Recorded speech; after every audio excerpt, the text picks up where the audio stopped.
Bom dia, tudo bem com você? Aqui é André Godoy do canal Dinheiro, seja bem-vindo. Hoje é dia 28 de abril de 2023, é uma sexta-feira. Bom fim de semana para vocês. E hoje eu quero falar de um assunto muito bacana, muito interessante, que teremos uma oportunidade rara de debater de uma maneira bem produtiva, bem produtiva. Não sei se ontem ou anteontem o Banco Santander aqui do Brasil soltou o seu resultado. E foi um resultado terrível para eles. Lamento por eles, né? Uma pena, mas o resultado veio ruim. Bem ruim. Não é um prejuízo ainda, mas novamente neste primeiro trimestre de 2023 houve uma queda no lucro. Uma queda de 40% no lucro do Banco Santander. E quando você olha os números, eles todos apontam para uma curva ascendente de inadimplência, de perda de receita, coisa está bem feia. Para vocês terem uma ideia, a provisão para devedores duvidosos, que é aquele valor que o banco tem que separar para se proteger dos calotes que virão, né? Que ele considera meio que certos que vão acontecer. Perdão. Nesse primeiro trimestre, a provisão para devedores duvidosos do Banco Santander bateu 11 bilhões de reais. E o lucro do banco só tem caído consistentemente. Você pode falar assim, mas ainda é lucro. Ainda é lucro, mas experimenta você ficar perdendo a cada trimestre 40% do seu lucro. Uma hora, evidentemente, que você... Um banco com uma estrutura, com um custo fixo que eles têm, que é enorme, muito rapidamente isso descamba para o vermelho, né? E outra, um banco não pode se dar o luxo de só perder, né? De novo, você pode falar, mas no Brasil é o paraíso dos bancos, tal. Então, é isso que nós vamos ver nesse vídeo. A verdade não é bem essa. Já disse a vocês, eu não sou advogado de banqueiro, não ganho para isso. Banqueiros não tem nada... Eu sou um trader, eu sou um especulador, né? Eu não tenho nada a ver com o banqueiro, é uma outra filosofia de vida, é uma outra história profissional.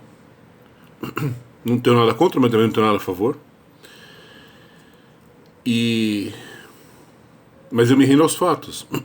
Um banco saudável não pode ser um banco que a todo trimestre perde dinheiro, né? E veja, eu não estou aqui dizendo que o Santander está em situação calamitosa. Não estou entrando nesse ponto. Pode até ser que eles estejam, mas eu não estou entrando nesse ponto. Eu não sei. Não posso falar isso. O que eu estou querendo dizer é que, numa situação em que um banco perde, o lucro cai. Bom, né? Tem alguma coisa errada. Tem alguma coisa errada ou com os administradores do banco, ou com o ambiente de negócios em que esse banco está trabalhando.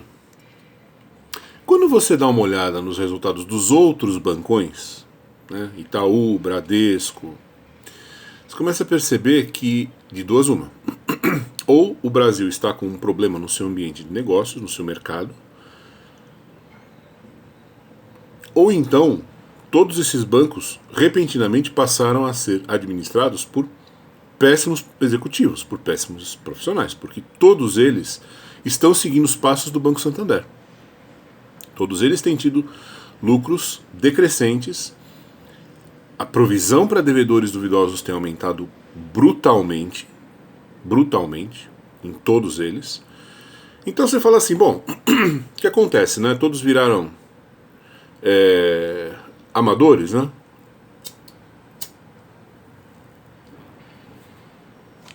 Não tem mais banqueiro profissional no Brasil? É isso?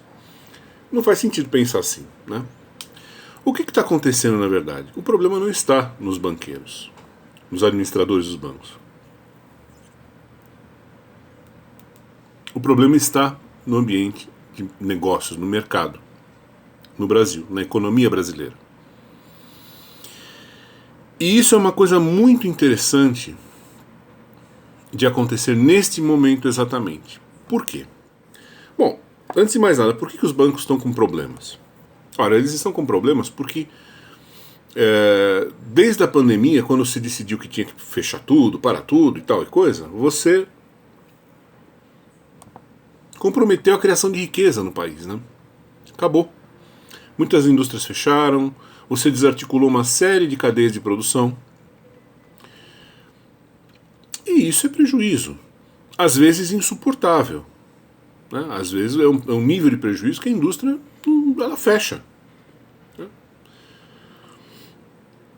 E isso aconteceu aos montes. Só que é o seguinte, esse cara quando ele fecha, quando uma indústria fecha, quando um comércio fecha, ele deixa um rastro de destruição atrás de si. Porque antes dele fechar, ele se endividou. Né? Que é o último recurso de qualquer empreendedor, de qualquer empresário. Se você tem uma empresa, a empresa está mal.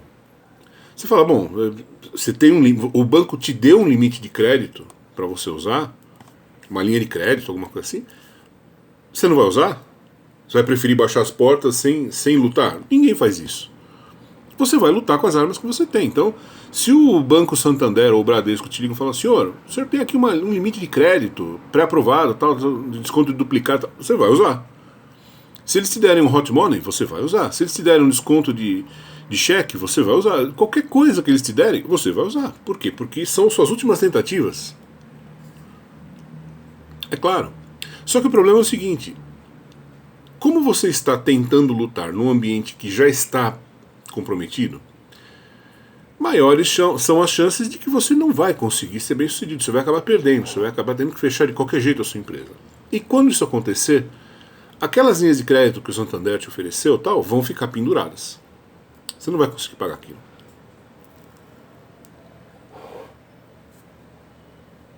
Aí é que começa o problema do Banco Santander, do Bradesco, do Itaú, do Banco do Brasil, todo mundo. Por quê? Porque está aumentando a quantidade de empresas e de pessoas físicas, inclusive, porque isso começa na pessoa jurídica, mas termina na pessoa física, né? O dono da empresa é uma pessoa física, então ele começa usando os limites que ele tem na empresa. Acabou os da empresa, ele começa a usar o dele. Só que o dele fica pior ainda, né? Porque o dele ele tem que pagar o supermercado e tem que pagar a conta de luz da fábrica. Tudo se mistura. Resumindo, o Santander, por exemplo, e repito, não acredito que seja o caso isolado. Aliás, não é. Os números mostram que não é. Não é minha opinião. Não é que eu não acredito. Os números mostram que não é. Santander, Itaú, Bradesco, está todo mundo no meu bolo. Então aí com zilhões de reais para provisão de devedores duvidosos, certo? O que eles podem fazer agora? Nada. Agora esses bancos têm que lidar com essa situação. Agora, eu não estou fazendo esse vídeo tanto por causa dos bancos, né? Se você tem ações do Santander, do Itaú, do Bradesco, eu não sei o que você tem que fazer. Você se vira. Eu já falei no começo desse canal assim, compre livros de contabilidade, análise de balanço, macroeconomia, estude. Você tem que ser o responsável pelas suas decisões. Não vai atrás de analista, para com isso, né? Você não confiaria a administração da sua casa a um analista. Então você não pode cuidar da administração do seu dinheiro a um analista.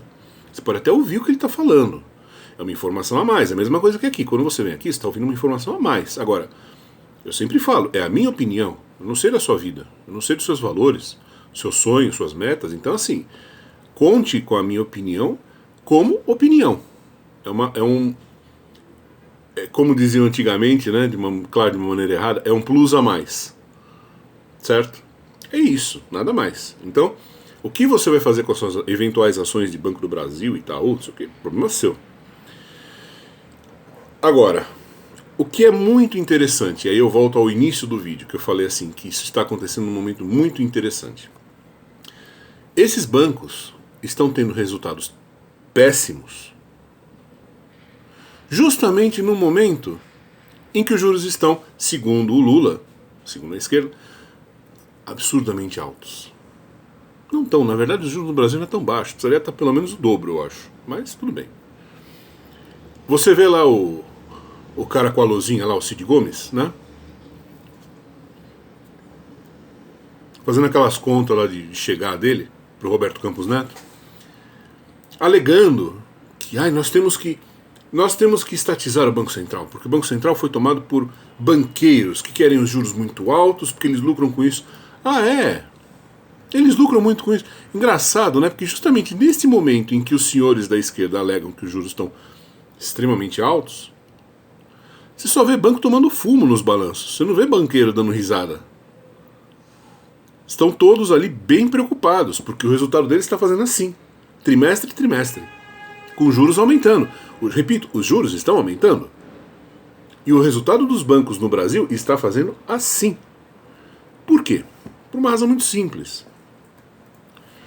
Vamos supor que você esteja quebrado, completamente falido, e eu sou um banqueiro. Tá? Você vem me pedir dinheiro. Eu viro para você e falo o seguinte: ó, tá bom. Só que a minha taxa de juros é 100% ao dia. Tudo bem? Tudo bem. Começa que nem é o banqueiro que define. Quem define quanto vai ser a taxa de empréstimo é o governo. É a Selic. Mas tudo bem, vamos supor que fosse o banqueiro privado. Você vem pedir empréstimo e fala, tá bom, 100% ao dia. Combinado? Combinado. Se você está quebrado, você não vai me pagar. Tanto faz se a taxa de juros é 1%, 2%, 5%, 1 milhão por cento. Tanto faz. Se a taxa de juros for zero, você não vai me pagar. Porque você quebrou, você está falido. Tecnicamente, você está às portas da falência. Você está precisando do dinheiro emprestado para pagar o supermercado.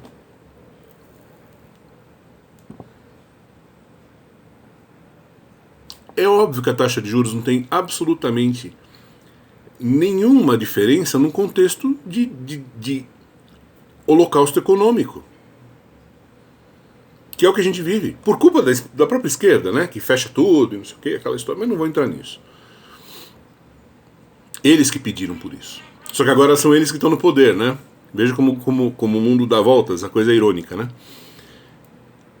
Ou seja, tanto faz a taxa de juros que o banco vai te cobrar. Você não vai pagar.